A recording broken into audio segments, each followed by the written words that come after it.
Even louder. So thank you for the introduction, Vivi. So my name is Kev Clelland. As Vivi said, I'm the Operations Director at YGAM, at the Young Gamers and Gamblers Education Trust. So we're a UK charity with the social purpose to inform, educate and safeguard young people around the potential harms caused by gaming and gambling. In order to do that, we do a number of different things. So at YGAM, we have a whole range of different programs. So we have the Young People's Gambling Harm Prevention Program, which looks to work with education professionals, whether they be teachers or youth workers, providing them with the resources that are mapped to the national curriculum, to the PSHE Programme of Study and RSE guidance, to support the young people who they work with around gambling and gaming. We also have YGAM for Students, which I'm going to talk a bit more about today. On top of that as well, we have the YGAM for Parents programme. The Parent programme benefits from its own website, the Parent Hub, which is there to provide parents with easy to digest information about gaming and gambling, including useful resources surrounding video games from our own gaming glossary, to also an actual games guide to break down those mysteries and some of the jargon surrounding gaming. We have the Mindful Resilience programme, which is a pilot initiative currently running in London, designed to enable healthcare professionals to access quality training on gambling and gaming harm in children and young people. This programme was designed by psychologists and informed by academics, healthcare professionals, and also has been created and developed by an alliance of ourselves and academics from Bournemouth University and another charity called Bet No More. And then finally, in the bottom right, we've got the Preventing Gambling Harms in Diverse Communities programme. Another partnership with 3 other organisations, TalkGen, Redcard and Clearview Research, which looks to deliver free specialist workshops to young people from ethnic minority populations, aged 14 to 24, as well as free training to community and faith leaders. But why are we here today? So obviously we're here today to focus on students and the risks that students find themselves in. Now, annually there is a report conducted by the Gambling Commission, which looks at young people aged between 11 to 16. Around university students, the research is fairly thin on the ground around gambling and gaming specifically. And that's why in 2019, we worked with Red Brick Research to look at ways to put levels of gambling participation in a wider context, to look at the risks associated in particular with university students. This research was the first of its kind into student gaming and gambling, and it's now used widely by other organisations as well as ourselves, and we're now looking to roll out to conduct some further research as we move forward and as we come out of the pandemic. Because obviously some of these figures that are up here are quite shocking, but we also know that there's a potential that they could actually have increased over the last 12 months. So as you can see up there, it's no surprise to find really that university students are more likely to game than gamble. But what we really want to focus at YGAM is the potential harm and the harms that university students are actually experiencing. So as we can see from the gambling side, of those nearly 1 in 2 who have gambled in the past 12 months, the numbers who are at risk of developing a problem are obviously high. So we're looking at 25%. And then in terms of those who are already classed as problem gamblers, it's 1 in 12, which is an alarming statistic, particularly when we consider that that is far higher than the actual national average of adults who are actually experiencing gambling-related harms. To put again into context what we mean by a problem gambler, again, we're using the old definition there, which was used in that report. It's somebody who is experiencing gambling-related harm, and that's someone whose performance is compromised or disrupted, and it's actually disrupting their everyday life. So whether that be that university student who's fallen out of contact with their friends from home, it could be the university student whose maybe academic performance has slipped slightly. It's not necessarily the people who have experienced real high-level harm, people who have even committed a crime, stolen from their friends and family, lied about their debt that they find themselves in as well. It's just somebody whose gambling has had an impact on their everyday life. And then alarming as well for us in there, those who who were classed as being at risk of developing a problem, 56%, so more than half of them, had considered dropping out of university, which again was an alarming figure. As we go over onto the right-hand side, in terms of the gaming figures, 36%, to over a third of them, talked about how it had got in the way of their social life. 1 in 12, as it says up there, talked about how it got in the way of their academic performance. And then finally, 92% of them talked about how that digital device was the last thing that they look at before they go to bed at night. So what else did that research tell us? Because we also looked at, as well as the attitudes and behaviours, we looked at the thoughts and feelings, exactly why young people are choosing to gamble whilst they're at university. And as we found again up there, the students who were more at risk were more likely to be displaying risky tendencies as to why they were actually taking part. So it was there to cure boredom. It was not necessarily fun anymore, just as that slogan that the gambling industry itself uses. And again, it was really important to put that in context for us. And I think it's important to really consider the fact that we live in a changing world. So in 2021, we're currently undergoing a Gambling Act review. Now, the reason for this is because the last piece of major legislation came out in 2005. And back in 2005, these were the top 3 mobile phones that were available on the market. I'm sure most people will be nodding in agreement and can probably identify one of them that they had. I had that Sony Ericsson K750 in the middle. And if we think about the different games that we could play on those phones, things have transformed dramatically. The advent of the smartphone, the first iPhone actually came out in 2007, and now we've got a multitude of different apps that are available on our phones at our fingertips. If we go back to that figure that talked about the number of young people who the last thing that they do at night is look at that mobile device, they've also got access, in many occasions, in many instances as well, free access to gambling apps, but also gambling style games with gambling style mechanisms in there as well. And then also social media. So Facebook came out in 2004, but now we've got a social media world that is completely different. We've got the likes of Twitter, Instagram, TikTok as well, which my 12-year-old at home is never off all the time. And then also we have gaming, streaming platforms, chat rooms such as Twitch as well, where young people, again, can go on, talk about gambling, talk about gaming, but also be influenced by other people out there who maybe give them the false impression that it's a quick way to make money. And then finally, there are other things that we need to be concerned about as well, particularly with a student hat on. The first 2 up at the top, the NUEL, and then the NSE British University Esports Championships. Esports is a huge thing at university. It's incredibly popular. Lots of the students that we work with at YGAM, we've got 3 of them who are actually members of esports societies. The NUEL has over 147 groups, clubs and societies amongst its membership. The sponsorship as well is huge. So they've got sponsorship from Twitch, from YouTube, from Amazon, etc. as well. But one of the things that's come out of the pandemic is that esports betting has grown hugely. So the year-on-year gross gambling yield from esports betting in April, in 2020 was up over 2,700%. Again, that comes as no surprise when we think that the regular forms of sports betting were removed temporarily due to the first lockdown. But esports betting has continued to grow during that period. And also lots of the major gambling operators now carry esports as one of their key performers, one of their key options on their websites and on their apps, that, as we've already seen, young people get regular access to. And then finally, the other thing that's really hit the headlines recently is loot boxes. Those in-game mechanisms, those microtransactions that are similar to other microtransactions, except for the key difference that it's a mystery for the buyer.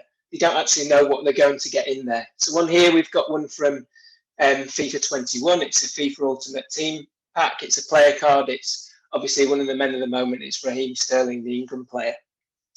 And the odds of receiving those most sought after items amongst loot boxes are actually far greater than the chance of getting the items that the player doesn't want. Again, if you want to find out more about loot boxes, please do visit our website, where we've got far more details and far more information, including a breakdown of some of the odds and the statistics around some of those harder to reach items as well. And what this does, if we apply then the social media pressures as well, is it puts young people under pressure to buy these mechanisms. And a research paper from Gamble Aware earlier this year found that 11 of the 12 reports, research briefs into loot boxes have drawn those key comparisons with gambling as well. So also, what do we know? So we talked about that red brick research, but we've also spent the past 12 months working with the universities, working with our team of students as well, to try and gather insight on the ground. Obviously, I'm sure you'll appreciate that's been far harder than it was for us before. And prior to lockdown, we worked at 10 universities across the country, where we had our own students working on campus, committing 10 hours a week. They were paid a living wage, and they would attend regular events, etc., and feedback to our wider team as well. But one of the key things that we've chosen to do in the past 12 months was to speak to university staff as well. We're looking to roll out our cascade training model, which we've used effectively with teachers and with medical professionals, and we're looking to do the same with universities. And that's because of some of these key findings that we have up here. So as we can see, 1 in 6 of the 43 universities that we spoke to over the past 12 months have talked about that only 1 in 6 of those universities, carry information on their website around gambling and gaming. So that's a place where we can come in and support. 15%, it's perhaps not surprising really, feel confident enough to talk about both of these issues. And to give you some comparative figures of the universities that we've since worked with over the past year, that goes up to 84% in terms of the staff that we've trained as well. So it's a significant jump. And then 1 in 4 feel that they have the knowledge to talk about both topics as well amongst their peers. But how do you know if a student in your care is experiencing gambling related harm? How can you actually tell? We obviously recognise that not all students who are gambling and gaming are going to experience harm at some point, but it's important that we really take that responsibility of looking and spotting some of those signs. So as you can see, we've broken these risk factors out into 5 categories, and we put them in there in terms of health, financial, relationships, leisure and social, and education as well. I won't read through them all there for you, I'll just leave them up for a second, and these are those signs related to gaming. Again, these are signs that have been put together by the World Health Organization when they included it in their definition of disease in their addictive behaviours list in 2018, June 2018.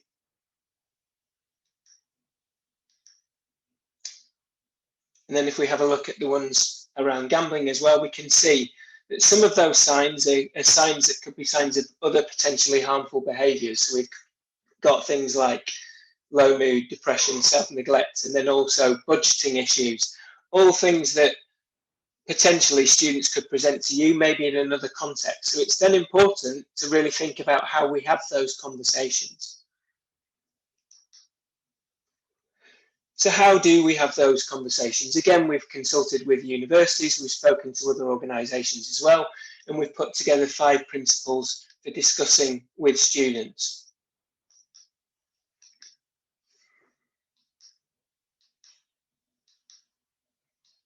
As we can see, it's about finding that right time, that right space to discuss the issue, about focusing on the behaviour, not the individual, being curious and understanding, so really getting down there and understanding that behaviour. Also respecting that level of privacy that that young person deserves as well, and reassuring them that through the policies, etc., and pathways that you have in place, or that you're aware of moving forward as well, that you're there to support that student.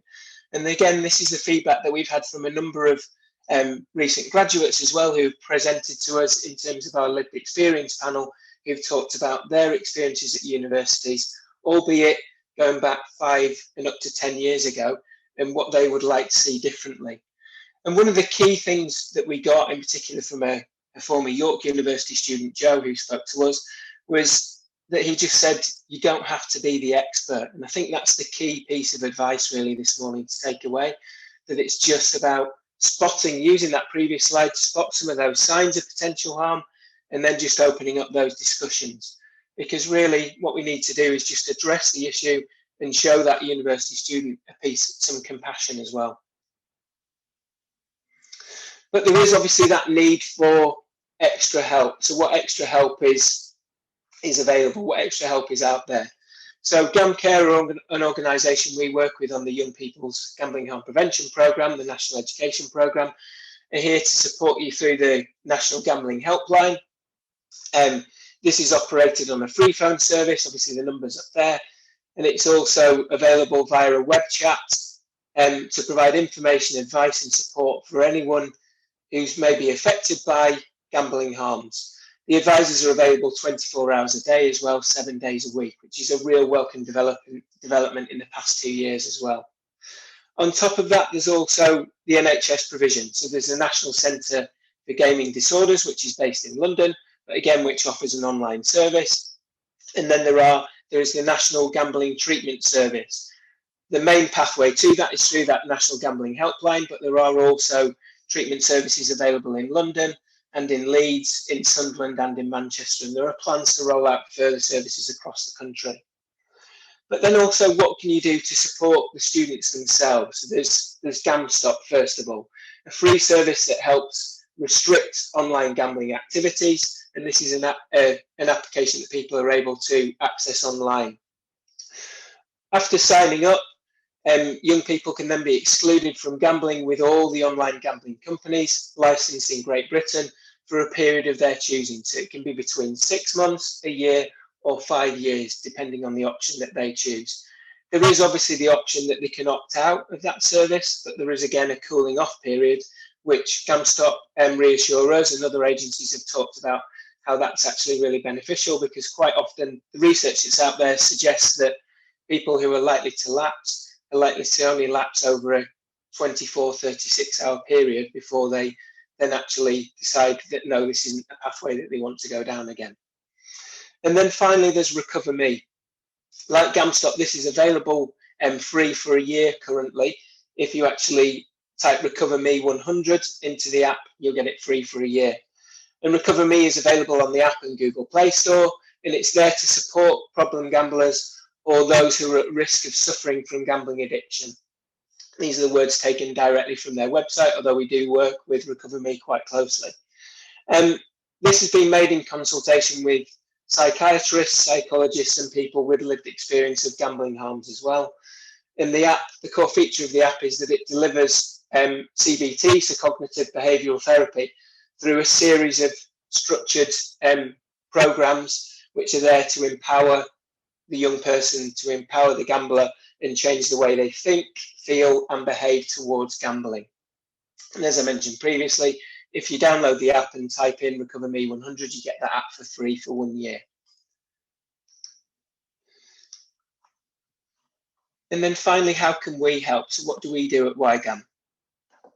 So as I mentioned, we've got our student team, and we also have a student hub, which is, we rightly claim, is being written by students for students. And that's there, again, to offer some of the advice and support directly to students through a fun, engaging way as well. And that's accessible at students.ygam.org.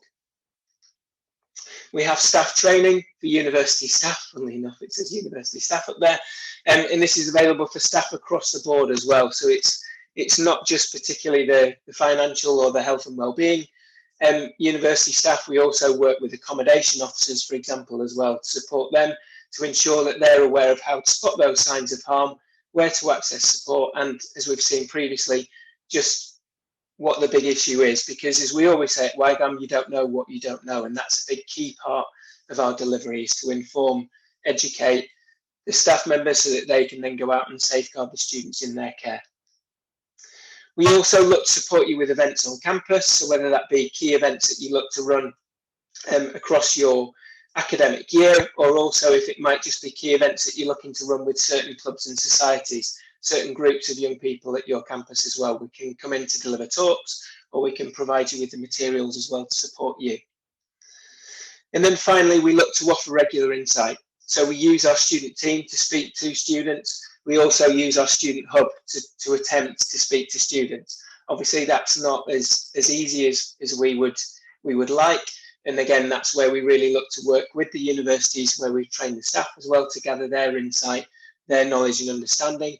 So beyond that training session, so that 2-hour training session, which is assured by City and Guilds, we provide you with a certificate, but then we also look to follow up in 3 months and 6 months to get that insight as well to take our work forward.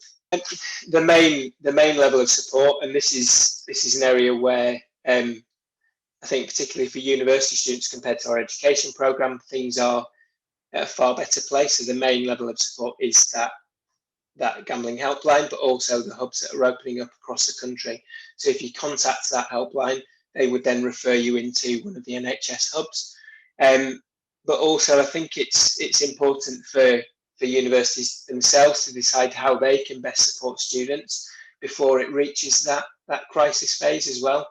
Because if we look at those sort of levels of gambling related harm as well, there are lots of different stages, there are lots of different touch points where that young person is actually experiencing harm before they reach that crisis point. As we mentioned at the start, our charity is formed on lived experience. It's formed on the lived experience of our CEO, who himself experienced gambling harm, and then also our founder patron, whose son took his own life. At YGAM, we don't want people to reach that point. We want ourselves to have those conversations early on, even though they are experiencing harm early on. So it's spotting those signs so that we can have those early conversations, then we can signpost. Absolutely. And that really leads well into one of the other questions, which is, are there groups of students that staff should particularly target in terms of preemptive support? Are there any kind of outward signatures, or are there any kind of cohorts that might be more at risk, I guess? An excellent question again, Vivi. I mean, I think in terms of our focus at YGAM, one of the things that we're really keen to focus on, we mentioned the esports, the rise of esports. So I think obviously those clubs and societies, it's definitely important to engage them. Again, in a guiding, not telling way. That's a big mantra that we've always spoken about. That it's about making young people understand the potential harm that can be caused. It's a very real harm, but it's not telling them not to partake in esports, but to be aware of some of the external influences that are out there, which I think is important as well when we think about sports clubs as well. So obviously a key focus in our regular training is we look at the number of Premier League clubs. So it was 8 teams last season who carried that gambling sponsor on their shirt, and also the proliferation of sort of gambling advertising in sport. And again, we're always led by the evidence. And so while the evidence doesn't suggest that there's no necessarily a direct link between that gambling advertising and then students actually choosing to partake in gambling, the conversations we've had with some university students talk the normalization of gambling in sport. So again, it's important to maybe have those conversations with those groups, and then also those big groups who are turning up in the bars, for example, as well, to watch the big live game on a Monday night as well. So maybe have something up there to remind them. And then also we talked about the Preventing Gambling Harms in Diverse Communities programme. The reason we put that together is because some NatSen research, and then also research from Clearview and GambleAware, found that whilst people from Black and Asian communities are less likely to gamble, those who do gamble from those communities are more likely to experience harm. So again, if we think about the different features of the different risks that are out there, the different vulnerable groups, students are classed as a vulnerable group, people experiencing financial harm are a particularly vulnerable group, lonely people are vulnerable groups, and then people from specific backgrounds as well are particularly vulnerable. So it's almost an amalgamation of all of them in there as well. So I would say really it's speaking to all students, because again, what we find is there's no, whilst there is that obviously group that are particularly at risk, the people with lived experience that we meet come in all shapes and sizes as well. And of course, COVID, no doubt, would have been like with trading and like with crypto and the like. I would imagine that COVID has been a bit of an accelerator in some people's habit forming, because people are at home, they do have their mobile with them. They are maybe a little bit bored, suffering from FOMO. Are there kind of any other major drivers? I mean, we know that there is an addictive quality to gambling and betting. Are there other drivers besides kind of loneliness, FOMO, wanting to generate money, it being a social experience, that you would kind of pinpoint as being a driver for why students gamble to begin with? I think obviously there is that social side, which our red brick research really picked up, because I think, again, the reason we were keen to conduct that research was to break down that age-old sort of, misconception that people just gamble to make money, that it's a far bigger, more varied picture than that as well. So it is obviously that loneliness, and in the last 16, 18 months, even speaking to the students on our staff as well, it's been a really tough testing period for them. And then also I think it's the access that we have to certain products. So certain forms of gambling are more harmful than others. So again, in our training, we look at the different opportunities that young people have to gamble. There's a huge, vast array. There's some things as well that are promoted on campus and can be done, are conducted in a safe manner by a number of students as well. So obviously students have bongo, bingo nights, etc. as well. But then also there are some of those apps. So lots of the casino apps as well. So in the past 2 years, we've seen regulation on fixed odds betting terminals. So those actual fixed machines, those actual physical machines that people can gamble on. But the casino style apps that replicate some of those slot style machines as well that are available online, those restrictions are not in place yet. So people can still gamble at an incredible rate at the touch of a button as well, and in the privacy of their own home as well. So hidden away in their room in the university flat, which again is some of the insight that we're gathering. We're not in any way sort of, saying that we have all the insight. We want to get more insight because we really acknowledge this is a big issue and we need to gather that insight as we go. We've tried to do it across campus, but yeah, we think there's a call to arms really. Absolutely. So there's a couple of questions that come in through the chat. One of the things that we really like is to be able to give really practical solutions. And this is a really good example of that. Catherine is asking, in your opinion, Kev, who is best placed to have the conversation about gambling? I assess hardship fund applications, which many people on the call would do. I assess hardship fund applications for students and could come across evidence of gambling. Should I refer them to well-being staff, have the conversation myself? What would you recommend? I would recommend, I think wellbeing staff are probably the best placed staff to have those conversations. I think also, I think some of those accommodation staff as well are well placed, but also it's encouraging students themselves as well to spot those signs amongst each other. I think a big part of our student program initially, when I first joined the charity 3 years ago, was to work directly with university students so that they would have those conversations. I know from speaking to other organisations, I think it's a good idea, but it's just part of the bigger picture. But also from some of the findings we've had from our education program is that educating the young person might not necessarily enable them to spot the signs within themselves, but it might empower the peers to spot the signs or to notice some of those behaviours. For example, they might notice that Phil suddenly stopped turning up at lectures, or maybe Amy stopped turning up at the football club all of a sudden after being a keen member of the team for the past couple of years. But then it's important that they know within the university where they should go next. So again, I think there's that responsibility of even some of the coaching staff at the university as well, to have that awareness of where to go within the university for help, but also where to go if they think it needs to escalate higher as well. Absolutely, and hopefully that was helpful to you, Catherine, and to others.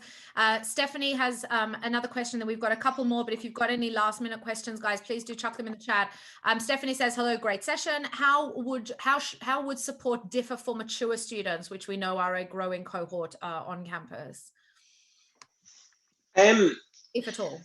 I don't think it really does differ, MVV. I think one of the challenges that we've obviously had with the university students is this, and I'm sure everybody in the room acknowledges this is having a conversation about two activities that are legal for the majority of university students, albeit maybe one or two from Scotland who go to university those few months earlier before they reach that 18th birthday.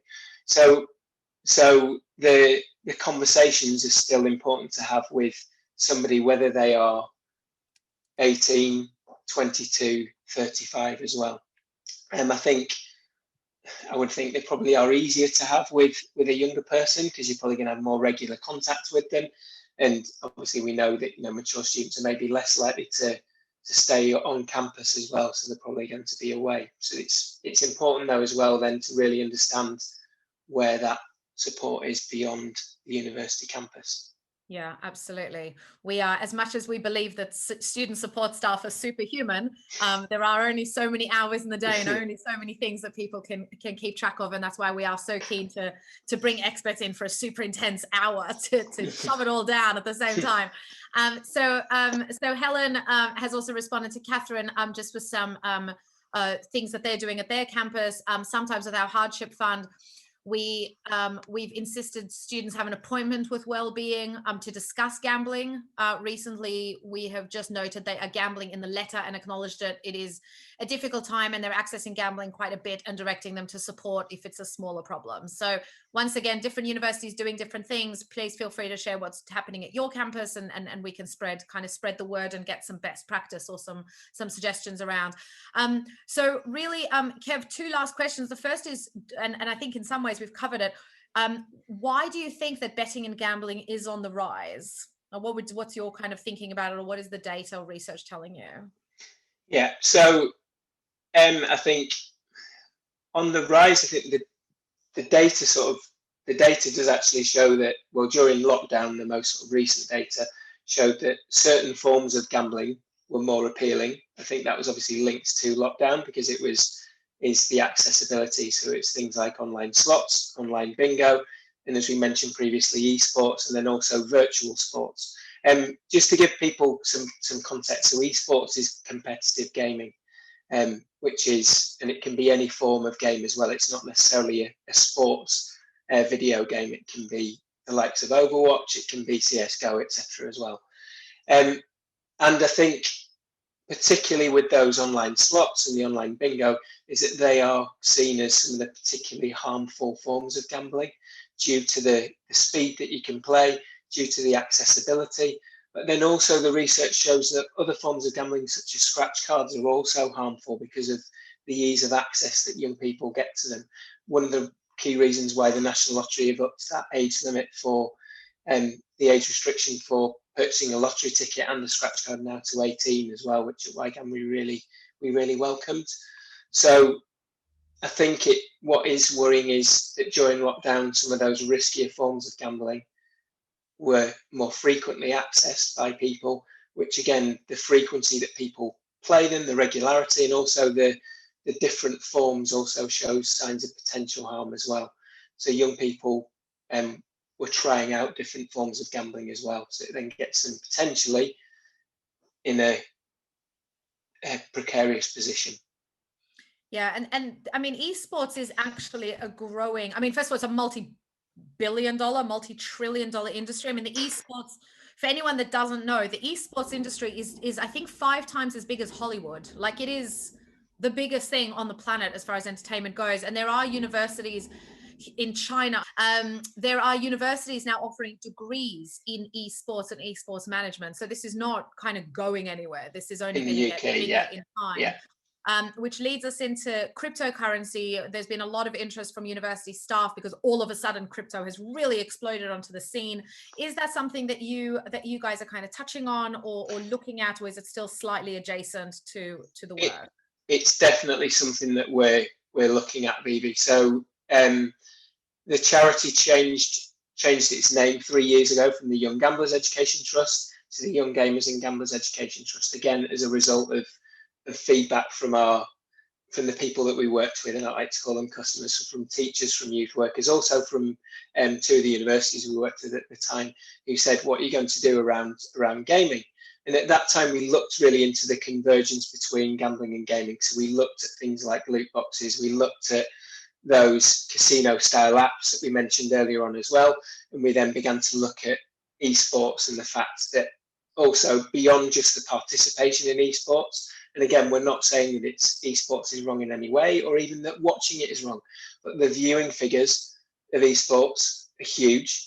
The average age of the viewers of esports is lower than any other regular sport, and then also the average age of an esports bettor is around the 21 age bracket, which straight away suggests that it's going to appeal to younger people.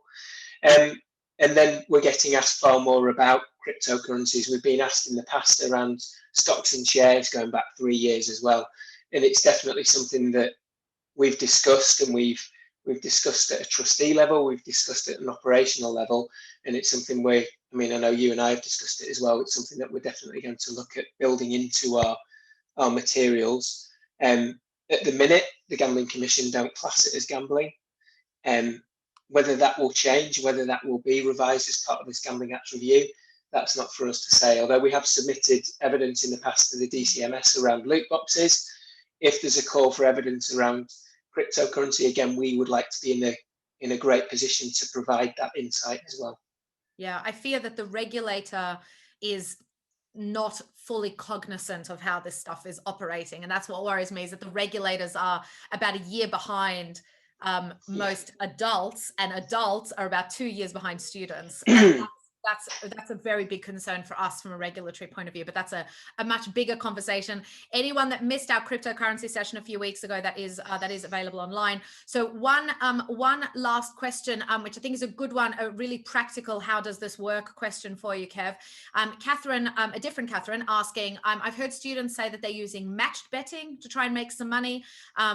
Can you please explain what it is and what it's risky? If I can ask you to just explain how match betting works. There are a number of student-facing money guidance websites where their most popular page is how to do matched betting, which we've always thought is a little bit not okay. But perhaps you could explain to the audience kind of what match betting is and potentially why it's risky, and then we'll wrap up. Yeah, so again, this is something that we cover on our student hub, but in terms of match betting, because time's precious, I'll give you hopefully a quite a straightforward definition of what it means. So as it suggests, it's matching the bet. So if we look at, say, for example, the England-Denmark game tomorrow night, it's that person deciding to place a bet on one outcome, but then also placing a bet on the other outcome, so that in their head, in their impression, they still win. So they still actually win. Obviously, then there are opportunities to place even further matched bets as well, so amongst a whole proliferation of different outcomes as well. One of the other sort of risky forms of betting that appeals to students as well is spot betting.